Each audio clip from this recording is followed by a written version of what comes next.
to an extremely unbiased, opinionated, might I add, video about Call of Duty, the annual video game that has been severely milked so bad, IMO, to the point the others just doesn't exist anymore. Yet we know that every year Call of Again is releasing. But this is not what we are here for.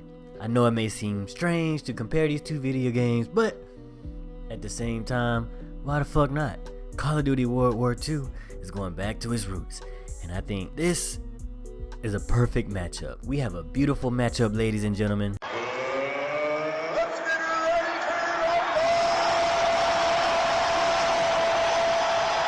Before we start, I'm going to give a small autobiography on my experience with the Call of Duty franchise so that we have some sort of foundation of where my thoughts and opinions derive from. My very first experience with Call of Duty was Call of Duty Finest Hour.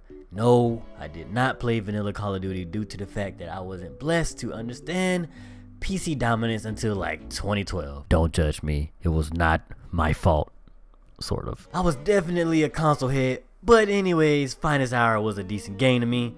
I was not overwhelmed by its performance because that spot was already taken by Medal of Honor Frontlines, which released 2 years before Finest Hour. That was my very first military first-person shooter, and it blew my god ever loving mind. Clear the ramp!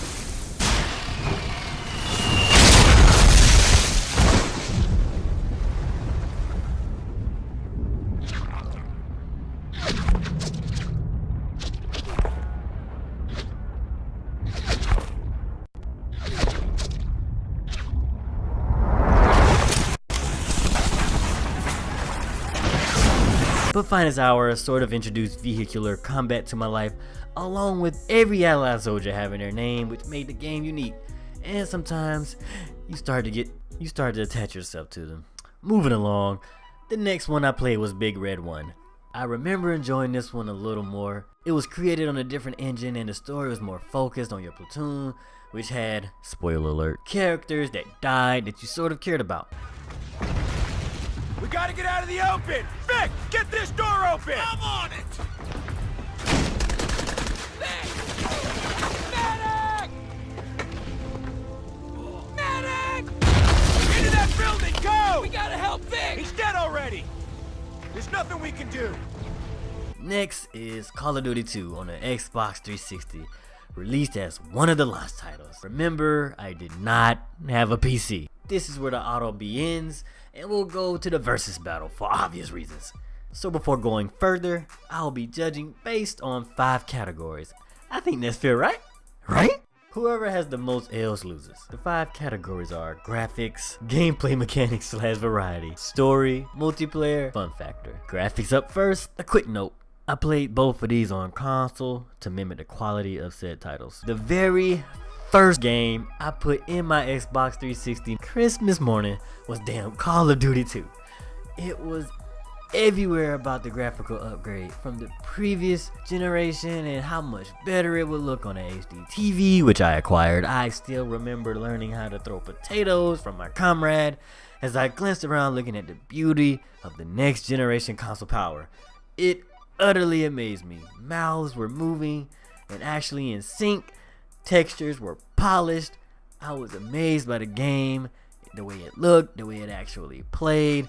Other website reviews also praised it for its amazing graphics. IGN, Eurogamer, Plugged In. Yeah, we didn't have many game reviewers back then. Compared to games around this time, this one was one of the best. Although World War II is a great looking game, it is nothing compared to the amount of surprises that Call of Duty 2 delivered. There were times I had textures popping in and my leadership would be speaking to me, but the mouths would be closed shut or out of sync. I understand that it's hard to deliver a video game with such graphical improvements than the competition in present time, but Star Wars Battlefront 2 looks amazing despite those damn transactions. You know what I'm talking about?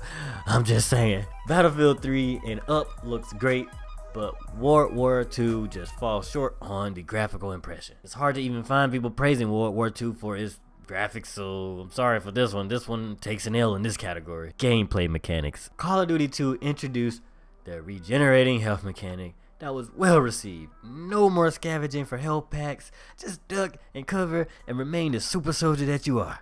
It was a freshly new mechanic which enabled a more focused gameplay experience, but discouraged the fundamentals of exploration, which we definitely take for granted nowadays, I'm pretty sure. Call of Duty 2 also included a tank driving section, which I hated the most about the game, but added variety and kept up the tradition of Call of Duty. World War II brought back the uses of med kits, which was also well received. Present day, my observations tell me that most gamers miss the old days of gaming and love nostalgia. This mechanic alone checks that box, and it makes it feel as if you are less of a super soldier with godlike Logan Hill abilities, Wolverine. It makes it more realistic a little bit, more like, you know, you get shot, you get a bandage on your knee, although taking 2 or 3 shots, you know, you're probably dead regardless, but you know, it's a video game, you gotta have fun with it. World War II also enables your squad to assist you throughout the missions, which is an added bonus to gameplay. You can ask for ammunition, grenades, enemy callouts, med packs, and mortar strikes. You can also sprint, dive into prone, conduct heroic action, lean out of cover. All this is just missing in Call of Duty 2. So World War II gets the win in this one, and Call of Duty 2 takes the L. Story, minor spoiler alert. So if you don't know it by now, both of these games are set in World War II. Pow! Call of Duty 2 follows 3 campaigns, at least on the Xbox 360. I'm not sure about PC. Soviet, British, and American campaign. You play as a different soldier in each and follow a set number of missions that leads up to the close of World War II. Each campaign has its characters that you follow, but no real interaction with each. At least not enough for character development. This game is definitely not to be played for the story, although you can become attached to the characters like Captain Price, which, now that I think of it, seems kinda familiar. World War II, on the other hand, follows a more focused story around a squad and a Big Red One, 1st Infantry Division, and their efforts in World War II. Now, the story is nothing near Saving Private Ryan level, obviously, but at the very least, it's better than Call of Duty 2. There are characters that you care about, you fight with throughout the entire game, and it tries to build this sense of brotherhood between them, which it did a poor job of, but still, effort. There's also character development and a sense of camaraderie added with the game mechanics squad abilities. Call of Duty 2 takes the L in this one. Multiplayer. Now this one is going to make some people mad because this is severely opinion based. Call of Duty 2 multiplayer was something I played for years, although there wasn't much variety with the multiplayer. It was something that thrived for a long time, yet it was basic, you know, with team deathmatch, capture the flag, etc., but it wasn't saturated. It was just pure fun, and a lot more people was getting into gaming and online gaming. It just was perfect for the time. World War II. Okay, for real.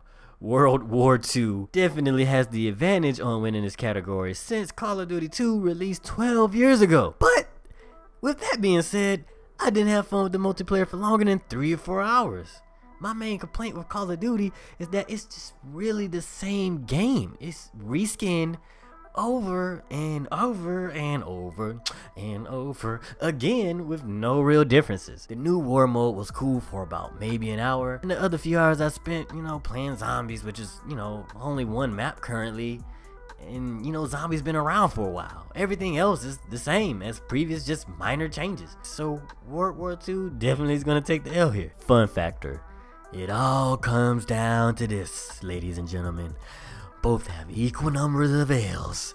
Who's gonna take the last one?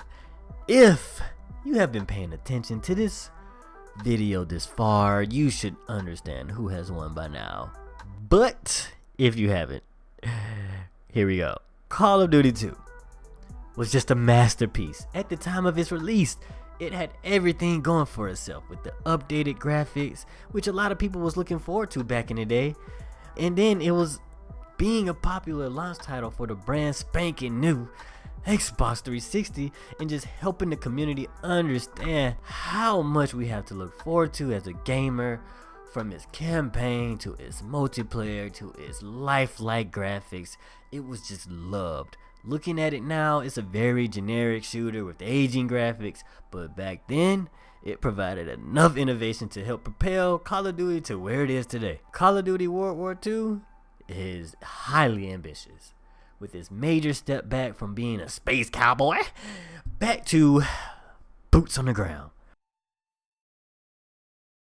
Going back to boots on the ground. Then just go back to boots on the ground.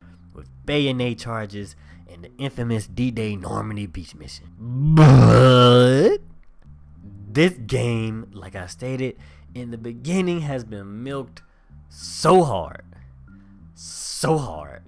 I honestly stopped buying these yearly after Modern Warfare 3 just so I can finish Soap's campaign story.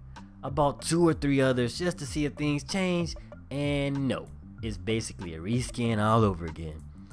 I can say that I am definitely a Call of Duty veteran. I've been there basically since the first one released, and this is ultimately ridiculous. I'm not pooping on the fans of this game, because I understand fandom, and some people don't like change. But to basically reskin the game and resell it annually for $60 with loot crates and DLC packs and just shady and saturated, just saturated. World War II takes the biggest L here.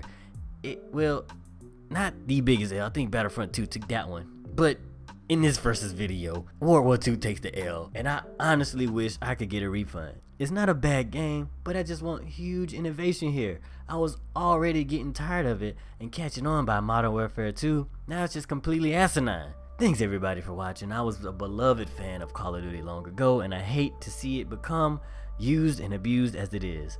I was pretty excited for World War II, but honestly felt disappointed towards the end of my gaming experience with it. Not that I was surprised. But once again, thanks for watching and enjoy the rest of your day.